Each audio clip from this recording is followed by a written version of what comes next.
السلام ورحمة الله وبركاته. Bismillahirrahmanirrahim. Alhamdulillahirabbil alamin wa afdhalus salat wa taslim ala sayyidina wa maulana Muhammadin. Amma ba'd. Fadilatul muhtaramin yang saya hormati jamaah yang dirahmati Allah. Alhamdulillah. Mudah-mudahan pertemuan ini akan membawa berkah untuk kita semua. Dan mudah-mudahan pada kesempatan saat ini Allah senantiasa memandang dan melihat kita dengan pandangan ridha dan juga kasih sayangnya. Kita ini ada di bulan Sya'ban. Kalau kata Rasulullah, bulan Sya'ban itu memang bulan di antara dua bulan yang secara umum orang tahunya itu mulia, di antara bulan Rajab dengan bulan Ramadan. Ini bulan Sya'ban ini bulan kecepet kalau panjenengan bilang. Makanya saya lebih senang apa yang sudah pernah disampaikan oleh Sayyidina Ali radhiyallahu anhu wa karramallahu wajhahu. Beliau ketika ditanya bulan yang terbaik itu apa, beliau menyampaikan bulan yang terbaik itu asal di bulan itu Anda tidak melakukan kemaksiatan, itu sudah sangat baik. Itu yang disampaikan oleh Sayyidina Ali. Karena meskipun Rasul Muhammad SAW di beberapa riwayat menyampaikan bulan mulia itu adalah bulan Ramadan, Rasul juga menyampaikan bahwa sebagai tafsir dari ayat Al-Quran ada empat bulan yang dimuliakan oleh Allah, salah satunya adalah bulan Rajab. Jadi Sya'ban ini ada di tengah-tengahnya. Tapi di dalam satu riwayat yang disampaikan oleh istri beliau ketika bulan Sya'ban ini malah sholat puasanya begitu meningkat. Beliau bahkan hampir-hampir saja satu bulan itu puasa. Ketika ditanya oleh istri beliau, mengapa kok puasa sebegitu banyak ketika di bulan Sya'ban, tidak seperti di bulan-bulan yang lain? Kata Rasulullah, saya ini sedang melakukan ibadah di saat rata-rata dan umumnya orang itu lupa. Nah, makanya di bulan Rajab mungkin barangkali di antara kita ada yang mempeng ibadah. Kemudian di bulan Ramadan mungkin di antara kita bisa juga akan mempeng ibadah. Dikasihan di bulan Sya'ban. Makanya betul agenda kita pada kesempatan kali ini tarhib. Ya, kita isi bulan Sya'ban ini dengan yang membuat bulan itu berkah atau tidak, ya sebenarnya kita sendiri. Makanya sebagai tarhib bulan Ramadan ini, mudah-mudahan ini betul-betul akan menjadi bulan berkah untuk kita semua. Nah, pada kesempatan kali ini ada 3 bagian yang ingin saya sampaikan nanti berkaitan dengan pembahasan tentang zakat. Saya akan membaca salah satu buku ulama Makkah, Sahih Fiqh Sunnah. Kemudian ini akan dibagi menjadi 3 bagian. Pada kesempatan hari ini kita akan sedikit menjelaskan tentang mungkin barangkali zakat itu apa, kemudian hikmahnya apa, lebih kepada prolognya, pengantarnya. Nanti kemudian di pertemuan kedua kita akan membahas tentang apa sih harta yang memang wajib untuk dizakati, termasuk perluasan objek zakat. Karena mungkin barangkali yang dulu pernah disampaikan Rasul di dalam hadis-hadis beliau, ternyata sekarang ini ada banyak sekali penghasilan yang dulu memang tidak pernah disebutkan oleh Rasul Muhammad SAW. Jadi nanti ada perluasan objek zakat. Kemudian di pertemuan ketiga kita akan membahas tentang al-asnaf al-thamaniyah, itu 8 kelompok al-mustahiqun, orang-orang yang berhak menerima zakat. Dan dalam konteks modern ini kira-kira perluasannya seperti apa? Karena ada beberapa kelompok yang disebutkan di dalam Al-Quran, tapi sepertinya sekarang ini sudah tidak ada. Maka itu bisa dialihkan ke mana? Itu kan harus menjadi salah satu objek yang kita ambil, insya Allah. Nah, kitab zakat yang menjelaskan tentang zakat. Kalau secara bahasa zakat itu kan dari zakat syai', yang artinya nama wa zada. Nama itu artinya tumbuh, zada itu artinya adalah bertambah. Kemudian zakat itu didefinisikan di dalam bahasa juga sebagai al-barakah wan nama wa taharah was shalah. Ada keberkahan, ada pertumbuhan, kemudian ada kesucian, kemudian ada kesalahan, itu zakat. Kalau menurut definisi istilah, zakat itu adalah hissatul muqaddar, persentase tertentu yang sudah ditentukan oleh syariat. Min malin maksusin, hartanya juga tertentu, tidak semua harta. Ini kalau kita bicara zakat, makanya di dalam syariat itu kan skema untuk kita ini bisa berbagi dan berkontribusi untuk kebaikan dalam hal harta. Ini kan skemanya nggak hanya zakat. Ada skema zakat, kemudian ada skema sedekah atau infak sunnah. Tetapi kalau kita bicara tentang zakat, maka hartanya tertentu. Min malin maksusin, fi waktin maksusin. Waktunya juga tertentu juga. Jadi tidak setiap saat. Sehingga zakat ini bersifat periodik. Kalau zakat tijarah, perdagangan atau perniagaan atau zakat zuruh, pertanian itu kan bersifat periodik. Zakat zuruh berarti setiap kali panen, zakat perdagangan berarti setiap kali ada haul. Zakat peternakan juga begitu. Haul ini kan bersifat periodik. Maka inilah yang kemudian menyebabkan mengapa al-yatama atau anak-anak yatim itu tidak dimasukkan di dalam Al-Quran, tidak masuk kategori al-asnaf at-tamaniyah, tidak masuk di dalam 8 kelompok yang berhak menerima zakat. Mungkin di antara kita akan ada yang bertanya dulu, anak yatim nggak masuk di situ ya? Ya karena memang agama menginginkan yatim itu porsinya bukan zakat, tapi porsinya adalah sedekah sunnah. Karena apa? Ya karena zakat itu bersifat periodik. Sementara kalau urusan perut lapar tidak bisa nunggu tanggal muda. Apa yang mungkin misalkan ada anak yatim lapar minta jenengan, kemudian jenengan nanti kita nunggu tanggal muda waktu saya mengeluarkan zakat profesi, ini nggak bisa begitu. Sehingga kalau urusan zakat itu ya begitu bersifat periodik. Maka mental kita memang harus nggak hanya fokus pada zakat. Orang yang hanya fokus pada zakat bisa dipastikan dia pelit, ya. Meskipun dia mengeluarkan zakat dan melakukan kewajiban agama, tapi saya pastikan orang yang pasti seperti ini pasti pelit kalau hanya berorientasi pada zakat. Padahal skema agama itu ada zakat, ada infak atau sedekah sunnah. Nah, kita bisa tahu mengapa anak yatim itu nggak masuk di dalam 8 kelompok yang menerima zakat. Ya karena itu tadi memang porsinya anak-anak seperti ini, porsinya memang infak atau sedekah sunnah. Bukan berarti anak yatim tidak bisa menerima zakat, bisa. Tetapi bukan atas nama yatimnya, tapi atas nama fakir atau atas nama miskin. Karena ada juga anak yatim yang kaya, ya kan? Anak yatim yang kaya juga ada. Ini fi waktin maksusin, yusrafu fi jihadin maksusatin. Di mana kalau zakat ini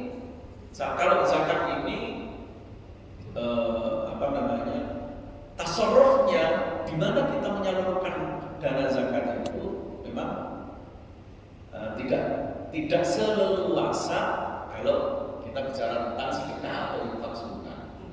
Ada pakemnya, yang ada kriterianya yang lebih rinci kalau di dalam persoalan zakat. Jadi itu kalau zakat tertentu al-asnaf at-tamaniyah itu ada 8 kelompok yang berhak menerima zakat. Meskipun nanti ulama juga berbeda pendapat dan berijtihad bagaimana 8 ini bisa diperluas menjadi misalkan yayasan sekolah atau lembaga pendidikan. Meskipun para ulama nanti juga ada yang berijtihad supaya 8 ini bisa melebar dan ada objek atau tempat baru untuk menyalurkan zakat yang tentu juga di atas namakan 8 ini. Yang jelas tidak bisa keluar dari 8 ini. Hanya 8 ini nanti bisa macam-macam kan? Itu namanya fungsinya maksusatin. Nah, wasumiyat hadhihi hissah al-mukharrajah. Kemudian prosentase yang dikeluarkan ini disebut dengan zakat. Mengapa disebut dengan zakat? Ya karena itu tadi li'anna tazidu fil mal, karena dia sebenarnya menambah harta kita.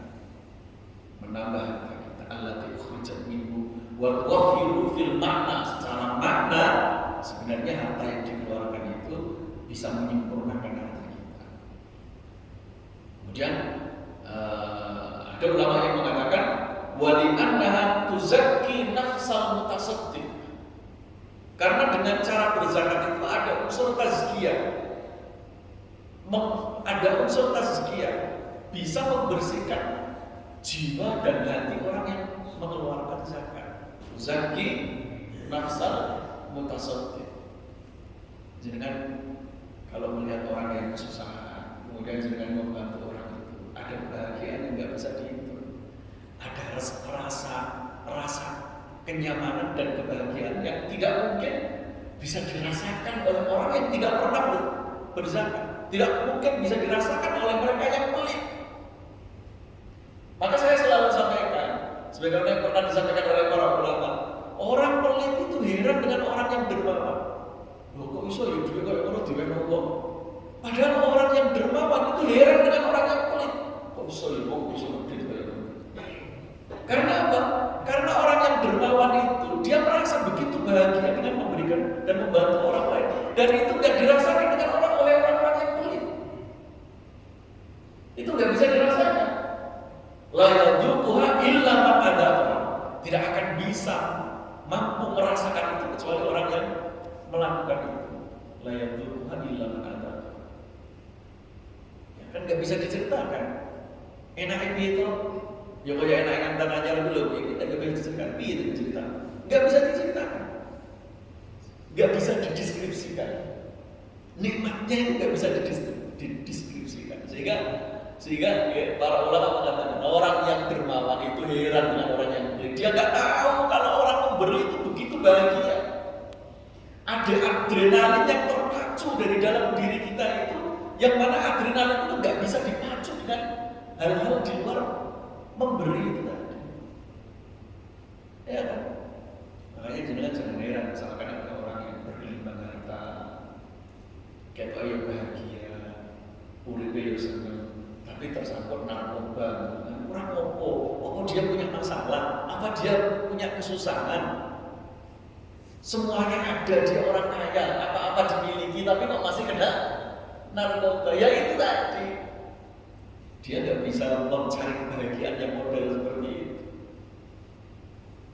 Nggak bisa mendapatkan kebahagiaan dengan cara memberi. Ini, nah saya lebih senang lagi ketika di dalam tafsirnya Syekh Mutawalli Asy'ari beliau menyampaikan, ketika Al-Quran mengatakan tutahhiruhum wa tuzakkihim biha, khudh min amwalihim shadaqatan tutahhiruhum wa tuzakkihim. Itu sebenarnya yang sedang dibersihkan dan yang sedang di-maintain oleh zakat dan sedekah. Itu enggak hanya hatinya orang yang sedang mengeluarkan zakat atau sedekah. Yang sedang di-maintain itu sebenarnya juga hati orang-orang yang menerima. Nah, Syekh Mutawalli Asy'ari itu menyampaikan kalau ada orang kaya kemudian pelit, itu mengotori hati tetangganya. Kalau benar mesti ngerasani. Itu mengotori hati. Jadi sebenarnya yang sedang dibersihkan itu bukan hanya hatinya orang yang sedang bersedekah atau berzakat. Hati orang yang diberi itu juga dibersihkan. Karena ya, kalau kaya kemudian pelit itu ya dirasani sama tonggoni itu tadi. Tetangganya pasti hatinya kotor. Artinya ketika ada tetangga yang hatinya kotor, itu bukan semata-mata tetangga. Ya kalau dia hatinya kotor kan ya salah juga kan. Tetapi orang yang kaya pelit dia ikut andil di dalam menyebabkan hati tetangganya itu kotor itu maksudnya gitu. Nah, kemudian zakat dari sisi hukum zakat wa manzilatuha. Posisi zakat dan juga hukumnya seperti apa? Az-zakatu fardhu 'ainin 'ala kulli man tawaffara fihi syurut wujubiha. Zakat itu fardhu 'ain. Fardhu 'ain itu kewajiban yang memang melekat dan dibebankan kepada masing-masing pribadi-pribadi kita. Ya kan, pribadi-pribadi kita. Meskipun nanti di dalam fikih kontemporer ada istilah namanya zakat perusahaan. Zakat perusahaan ini atas nama, kalau mestinya konsep resminya zakat itu kan saksul muayyan. Saksul muayyan itu person kan, zakat itu kewajibannya di atas person. Tapi kemudian sekarang ada istilah zakat perusahaan. Bagaimana dengan zakat perusahaan? Maka sekarang di fikih kontemporer itu ada istilah as-syakhsiyah al-ma'nawiyah. Syakhsiyah al-ma'nawiyah itu maksudnya ya perusahaan itu sebagai perwujudan dari saksun person itu. Nah, kalau di dalam Al-Quran jelas bagaimana Al-Quran itu begitu konsep dengan kewajiban zakat ini sampai zakat itu kurinat bisol fitnaini wa thamanina ayat. Ada 82 ayat yang mensejajarkan dan menggandengkan antara zakat, kewajiban zakat dengan kewajiban sholat. Misalkan waqimus sholat wa atuz zakat. Kemudian misalkan ya ini tadi waqimus sholat wa atuz zakat itu contohnya. Yang model seperti ini yang kemudian mensejajarkan dan menggandengkan ayat yang bicara tentang zakat dengan ayat yang bicara tentang sholat di satu ayat itu ada 82 ayat. Kemudian Al-Quran juga memberikan ancaman betul kepada mereka-mereka yang pelit dan tidak mau mengeluarkan zakat. Al-Quran mengatakan walladzina yaknizuna adz-dzahaba wal fiddah wa la yunfiqunaha fi sabilillah fabashshirhum bi'adzabin alim. Kalau Al-Quran sudah mengatakan adzabin alim ini siksa yang begitu pedih. Saya teringat si Imam juga dulu saya masih di pesantren ketika mondok itu kiai saya Syekh Imam juga itu kalau membaca ayat kan beliau kan spesialisasinya di tafsir. Setiap kali membaca ayat yang menjelaskan tentang siksa beliau pasti menangis. Ayat yang menjelaskan tentang siksa, misalkan beliau baca tafsir dan lewat ayat yang menjelaskan tentang siksa beliau pasti menangis. Karena saking takutnya siksanya Allah Subhanahu wa Ta'ala.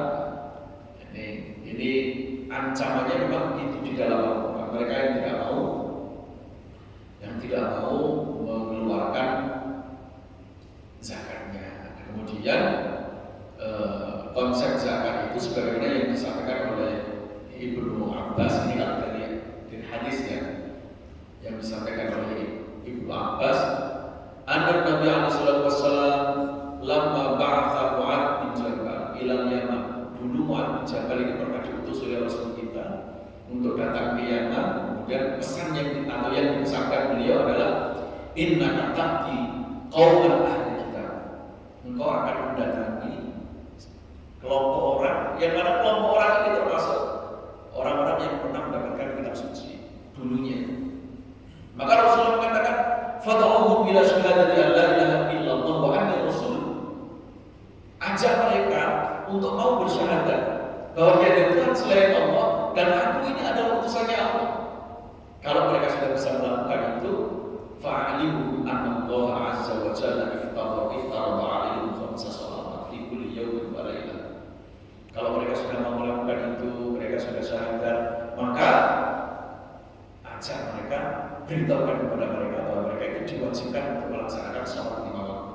Kalau mereka sudah melakukan itu, kata Rasulullah, fa'alimu anna Allah iftarada 'alaihim shadaqatan fi amwalihim. Kalau mereka sudah sholat, maka beritahu mereka bahwa ada kewajiban di antara harta yang mereka miliki untuk diberikan kepada orang lain. Kata Rasulullah, tukhadhu min aghniyahim wa turaddu ila fuqaraihim. Diambil dari masyarakat kaya setempat kemudian dikembalikan kepada masyarakat miskin setempat. Memang idealnya begitu. Ini konsep zakat yang memang dicanangkan oleh Rasul kita. Ini hadisnya Rasulullah. Ini hadisnya Rasulullah yang diriwayatkan oleh Imam Bukhari dan Muslim. Bentar, ini diriwayatkan siapa? Ya, yang diriwayatkan oleh Imam Bukhari dan juga Muslim. Beliau menyampaikan tuh khutbah aghniyahim wa turaddu ila fuqaraihim. Diambil dari masyarakat kaya setempat dan dikembalikan kepada masyarakat miskin setempat. Maka enggak heran di dalam banyak sekali ayat kita menemukan misalkan wa atal mala ala hubbi dzawil qurba. Ya kan? Untuk bisa berkontribusi dan memberi orang lain itu dzawil qurba. Dzawil qurba itu yang terdekat. Keluarga dekat, tetangga dekat, teman dekat gitu kan. Artinya yang terdekat dulu yang diopaini. Jangan sampai kita ini menggalang dana, sementara orang-orang di sekitar kita masih membutuhkan, tetapi kita lebih konsen untuk membantu orang di luar wilayah kita. Oke lah kalau kita mungkin ingin membantu di luar kita, tetapi yang menjadi prioritas utama terlebih dahulu itu adalah al-aqrab fal-aqrab, yang terdekat terlebih terdekat terlebih dahulu. Yang terdekat terlebih dahulu. Ya kayak misalkan seperti perusahaan panjenengan ini kan ada CSR-nya, misalkan ada yang satu ya kan, dari yang itu khudhu min aghniyahim wa turaddu ila fuqaraihim. Yang terdekat dulu itu yang diprioritaskan. Itu yang dipesankan oleh Rasulullah Muhammad SAW. Tapi setelah itu Rasul mengatakan, fa iyyaka wa karaima amwali. Jangan sampai berbuat zalim pada harta mereka. Artinya apa? Di luar itu jangan sampai kamu menyakiti mereka dengan menarik harta itu tanpa hak. Maka Rasul memberikan pesan kepada Mu'adz bin Jabal pada saat itu, wattaqi da'watal madlum. Hati-hatilah kamu terhadap doa orang yang merasa terzalimi. Karena memang seorang pemimpin ini kan kisahnya Mu'adz bin Jabal ini kan diperintahkan menjadi salah satu gubernur di daerah Yaman, menjadi salah satu seorang pemimpin di daerah Yaman. Nah, seorang pemimpin itu kan sangat berpotensi untuk berbuat zalim. Iya kan? Ya kadang-kadang yang di atas itu nggak tahu kalau tanda tangan yang di teken itu seringkali di bawahnya menyakiti atau menindas rakyat ini kan, makanya berpotensi untuk menzalimi orang lain. Makanya itu yang dimanti-manti oleh Rasulullah Muhammad SAW. Nah sekarang kita min fadhail wa fawaid zakat, termasuk keistimewaan dan keutamaan zakat, keistimewaan dan manfaatnya. Yang pertama, annaha min sifatil afrar. Zakat itu adalah termasuk karakter manusia-manusia pilihan, orang-orang yang terbaik, orang-orang yang terbaik. Rasulullah mengatakan, innal muttaqina fi jannatin wa uyun. Orang-orang yang bertakwa itu akan ada di dalam surga. Kemudian di belakangnya, wa fi amwalihim haqqun lis-sa'ili wal mahrum. Di dalam harta mereka, orang-orang yang bertakwa itu ada hak bagi mereka-mereka yang membutuhkan. Dibahasakan mutakin maksudnya. Padahal kalau sudah disebut mutakin di dalam Al-Quran ini levelnya sudah paling tinggi. Karena apa? Mutakin itu menggunakan isim fa'il. Isim fa'il itu kalau dalam gramatikal Arabic sorot. Isim fa'il itu memiliki manfaat arti yaitu lidawam wal istimrar, terus menerus. Artinya orang yang mau berzakat dan mau bersedekah itu terkategorikan muttaqin. Orang yang takwanya itu bukan kaleng-kaleng. Yang takwanya itu sudah disebut sebagai muttaqin itu. Takwanya itu terus-terusan, enggak hanya sesekali aja. Karena ada di antara kita ini takwanya ya bukan takwa ya takwa gitu. Tapi kalau muttaqin itu siang takwa, malam takwa, sore takwa, jadi itu muttaqin itu begitu. Muttaqin itu begitu. Jadi itu fadilah yang pertama. Kemudian fadilah yang kedua itu adalah annaha min sifatil mu'minin al-mustahiqin li rahmatillah. Bahwa orang yang melakukan zakat, yutuna zakat, itu dia memiliki karakter seorang mukmin yang memang berhak untuk mendapatkan rahmatnya Allah Subhanahu wa taala yang luar biasa. Wal mu'minuna wal mu'minatu ba'dhum awliya'u ba'dhin. Di belakangnya ayat ini, akhir ayat ada kata-kata wa yuqimuna shalah wa yutuna zakat wa yuti'una Allah wa rasulahu ulaika sayarhamuhumullah.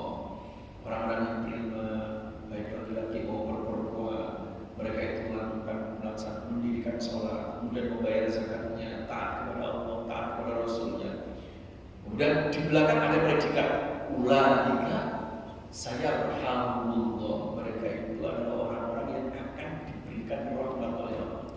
Gak ada cita-cita yang paling dicita-citakan oleh orang yang memiliki iman di dadanya, kecuali akan dipandang dan dilihat oleh Allah dengan pandangan kasih sayang dan pandangan ridho dari Allah Subhanahu wa taala. Kalau sudah ridho, malaikat itu nggak bisa ngapa-ngapain. Kalau Allah sudah ridho, sudah nggak pakai prosedur.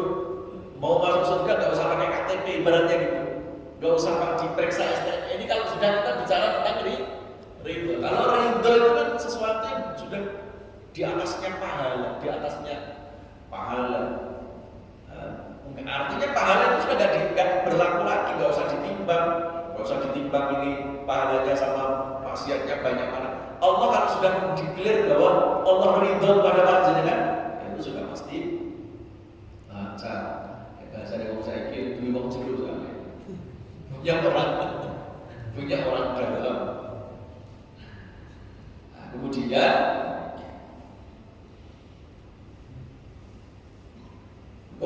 antara sababun linuzulil khair.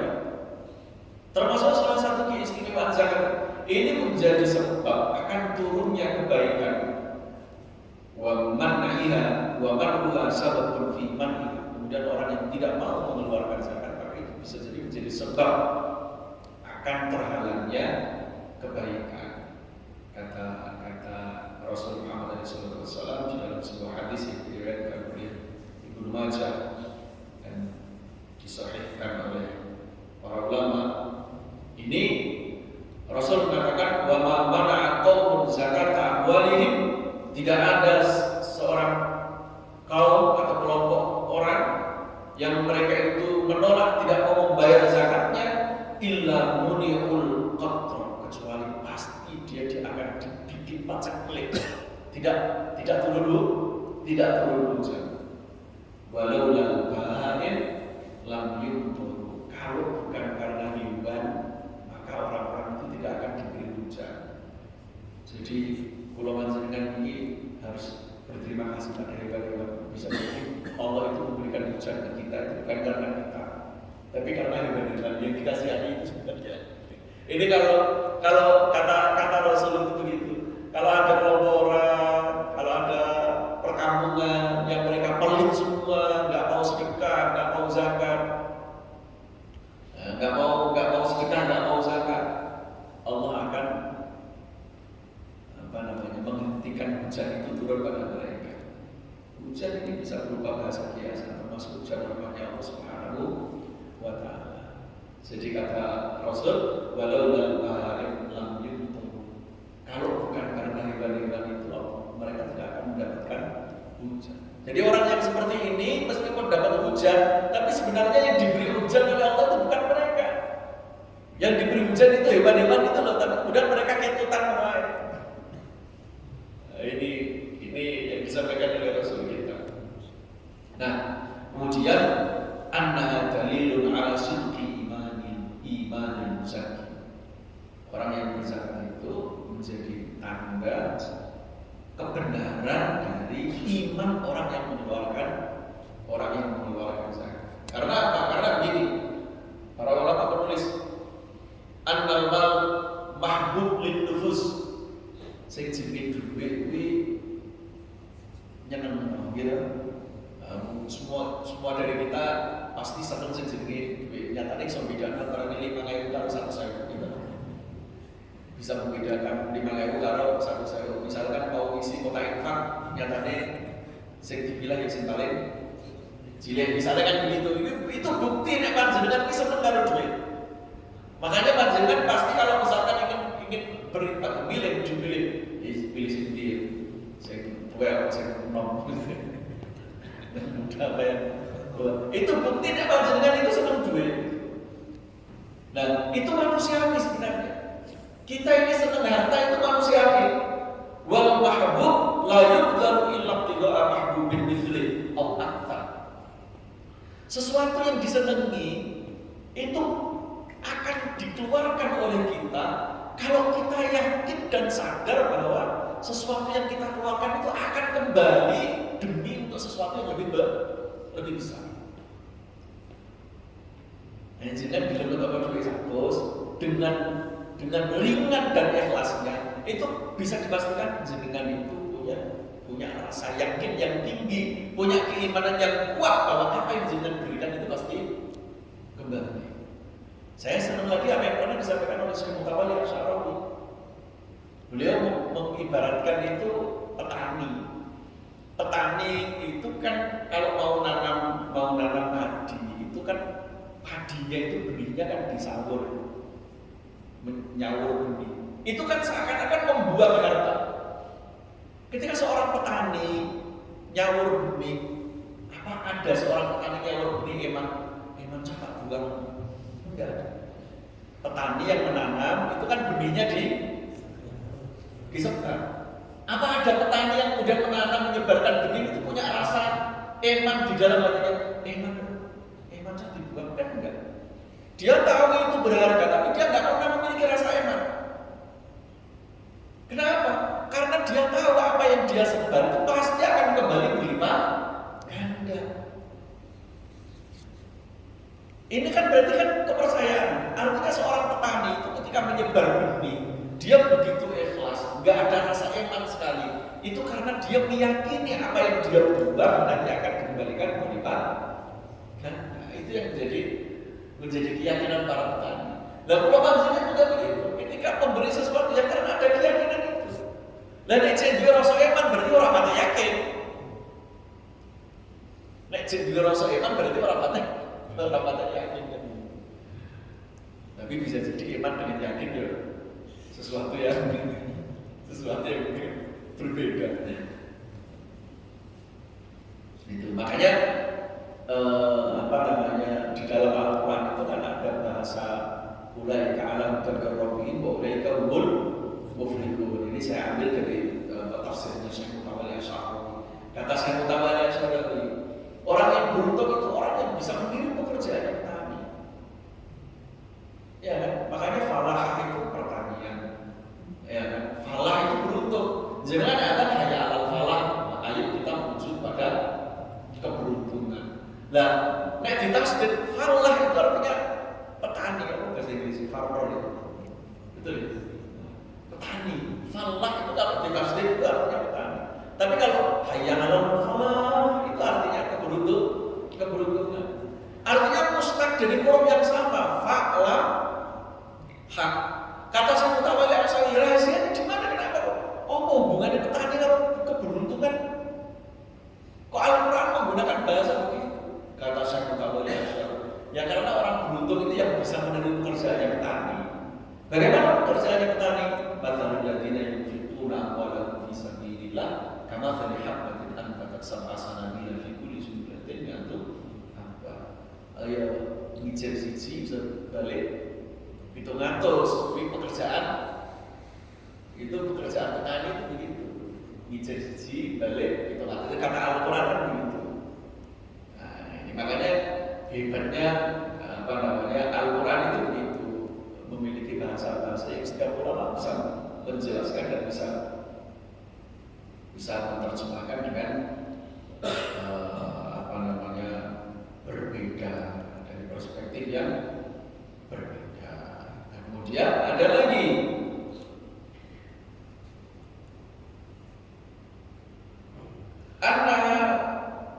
tasurul wa tuhsinuhu min tatawwu'il fuqara wa imtidadi aydil athimin.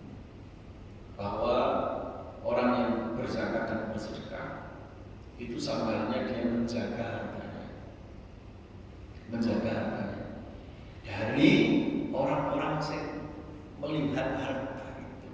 Maksudnya melihat harta itu ya dengan pandangan yang sinis, dengan pandangan yang mungkin iri, dengan pandangan yang dengki. Nah, kita kalau sholat juga kalau min syarri hasidin kita asal. Syarr itu sesuatu yang bersifat misteri. Min syarri hasidin kita asal. Artinya Al-Quran memberikan informasi kepada kita. Betapapun orang yang membenci kita, ketoknya orang lain kok. Tapi saat kita dibenci oleh orang, mungkin ada sesuatu yang akan menyebabkan sesuatu yang tidak baik. Syarr itu begitu. Syarr itu sesuatu yang tidak baik. Sesuatu yang tidak baik belum tentu. Misalkan jenengan dijegal atau jenengan disalahi di perjalanan, enggak begitu. Cukup orang membenci kita itu sudah disebut syarr. Dan itu bisa jadi memang ada sesuatu yang ada energi negatif yang dia pancarkan sehingga itu tidak baik untuk kita. Mulanya saya katakan kok sampai diusung. Ya, salah satu cara untuk supaya nggak punya musuh bagaimana? Ya selalu senantiasa berbuat baik pada orang lain. Yang penting nyicil apik, suatu saat pasti akan dikembalikan oleh Allah Subhanahu wa Ta'ala. Orang tiba awak dhewe insyaallah akan dikembalikan untuk anak turun untuk anak turun kita. Mungkin itu yang dapat saya sampaikan. Dimanggaake mengenai wonten ada pertanyaan juga. Ini baru ngomongin prolog. Baik, alhamdulillah kita dengar penjelasan dari Ustaz Abu Sulaiman tentang mukadimah dari zakat. Pada sahabat Al-Karim, silakan yang mau menanyakan. Ada yang mau ditanyakan? Masih ada waktu.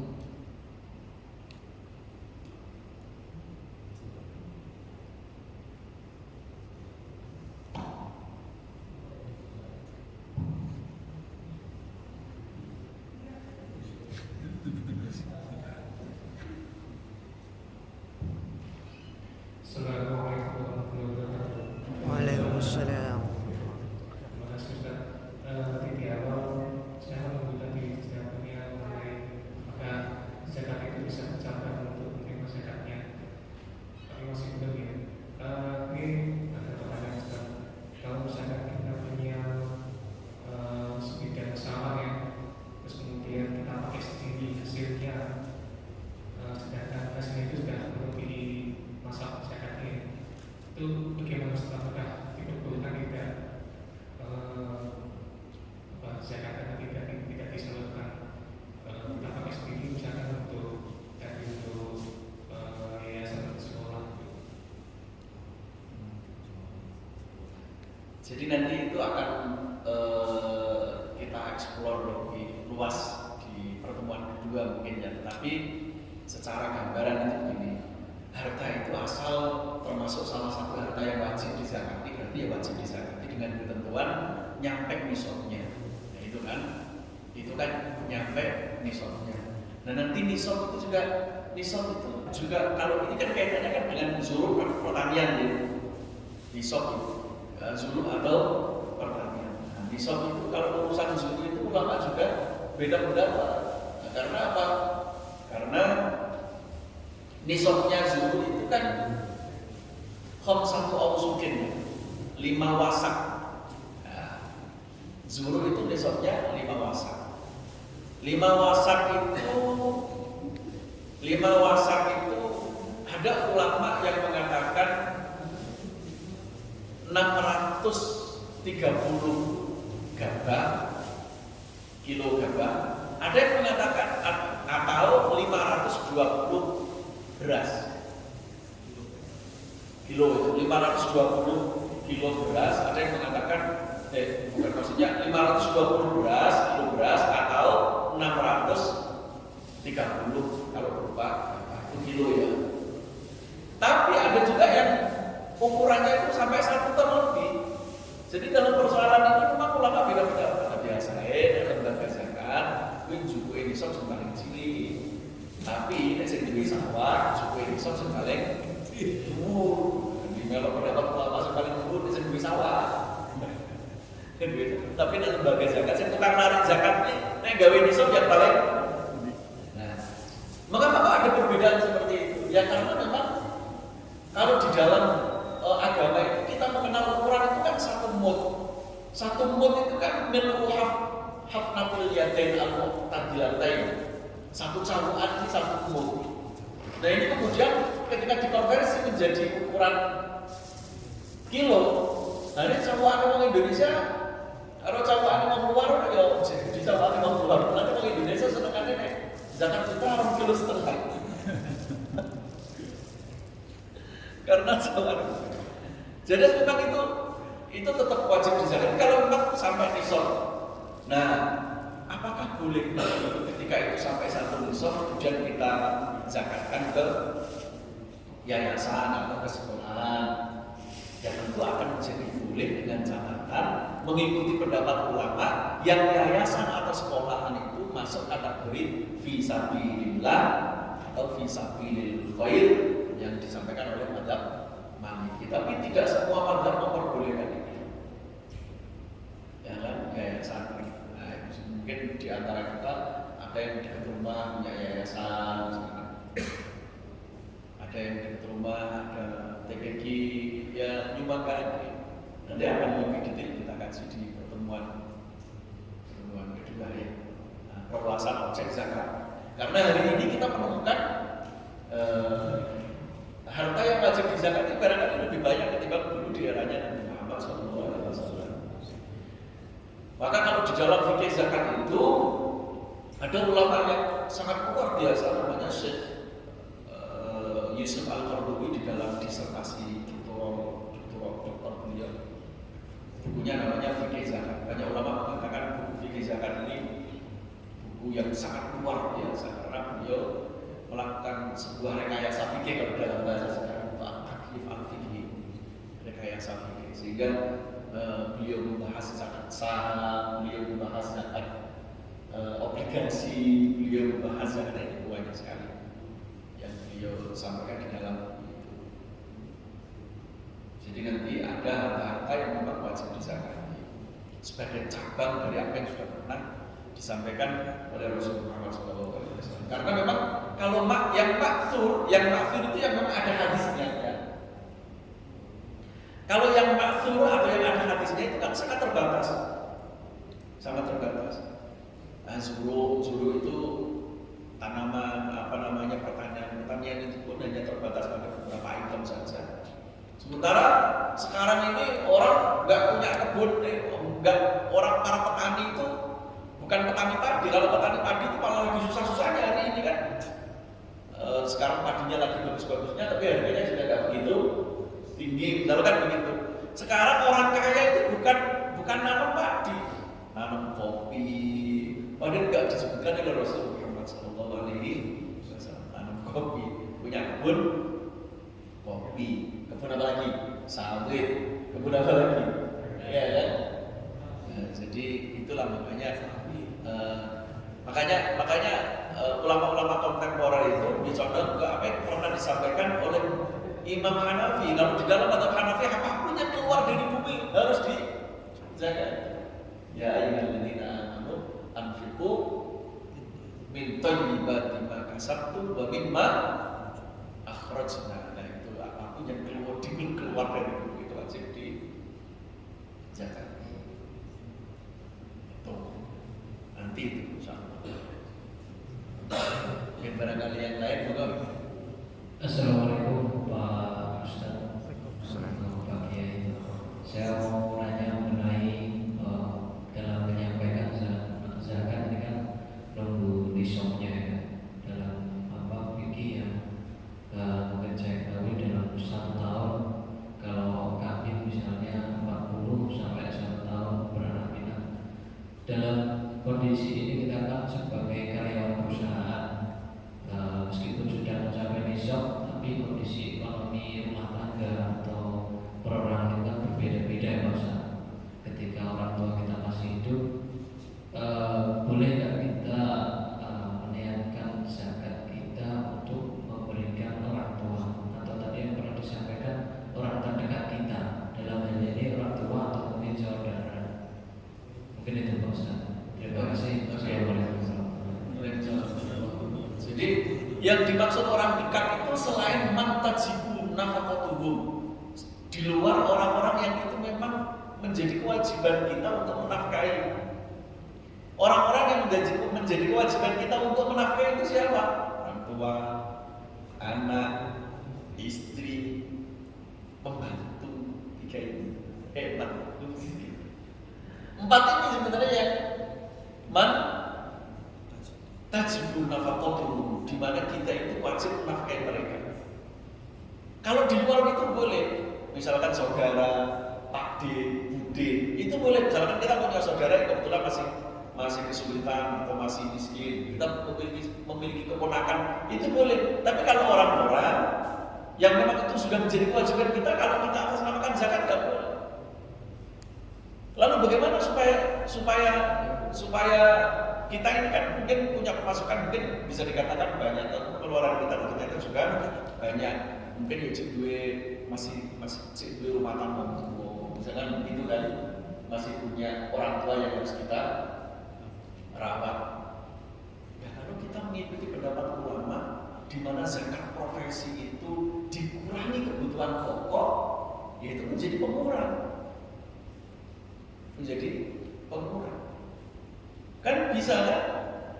Jadi zakat profesi itu memang ulama itu beda pendapat. Ada ulama yang mengatakan dikurangi kebutuhan pokok ini kalau dikiaskan atau dianalogikan dengan zakat tijarah, perdagangan. Ada biaya operasional. Tapi kalau dikiaskan dengan zakat zuro, zakat pertanian, maka tanpa dikurangi kebutuhan pokok. Karena pertanian itu nggak ada biaya-biaya seperti pupuk dan lain sebagainya menjadi pengurang zakat. Jadi ulama memang beda pendapat. Dalam persoalan ini ulama beda pendapat. Jadi ada ulama mengatakan tanpa dikurangi kebutuhan pokok, ulama mengatakan dikurangi kebutuhan pokok. Tapi kalau dikurangi kebutuhan pokok biasanya habis kita ini. Sebesar apapun yang kita terima dari gaji profesi kita, satu kira-kira enggak dikurangi kebutuhan pokok ya. Kadang mungkin goreng gitu kan.